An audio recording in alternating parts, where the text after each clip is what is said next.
Hello बच्चों, let's read this question. This question says that what is mitochondria. तो basically इस question में हमसे पूछा गया है कि माइटोकॉन्ड्रिया क्या है। तो इस क्वेश्चन का की कॉन्सेप्ट क्या हुआ? इस क्वेश्चन का जो की कॉन्सेप्ट हुआ वो है बच्चों mitochondria. Let me right it over here. It is mitochondria. सबसे पहले तो देखो माइटोकॉन्ड्रिया है क्या। तो बच्चों माइटोकॉन्ड्रिया एक डबल मेम्ब्रेन बाउंड ऑर्गेनेली है।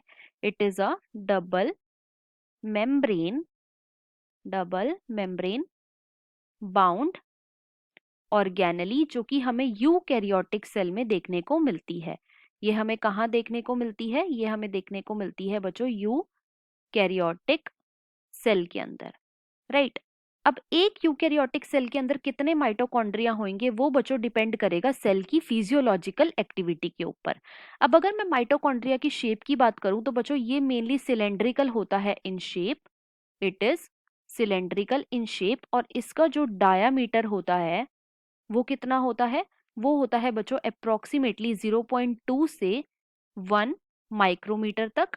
और इसकी जो लेंथ होती है वो होती है बच्चों 1 से 4 माइक्रोमीटर तक,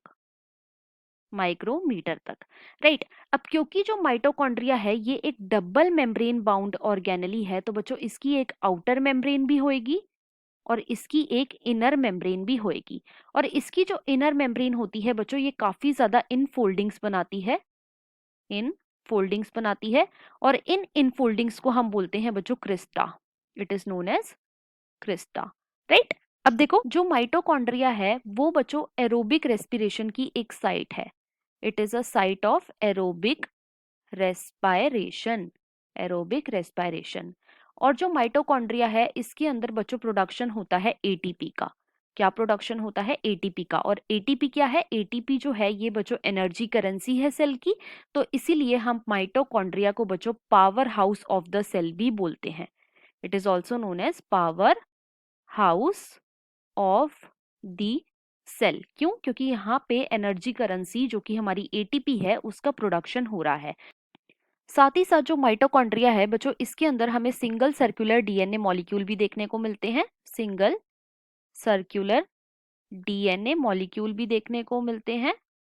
और इसके अंदर हमें बच्चों 70s राइबोसोम भी देखने को मिलते हैं। और इन दोनों की प्रेजेंस की वजह से हम माइटोकॉन्ड्रिया को सेमी ऑटोनोमस ऑर्गेनेली भी बोलते हैं।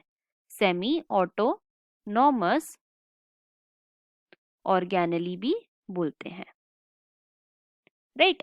और जो माइटोकॉन्ड्रिया है बच्चों ये डिवाइड करता है bye binary fission, binary fission. So this was all about mitochondria. I hope you understood it well. Best of luck.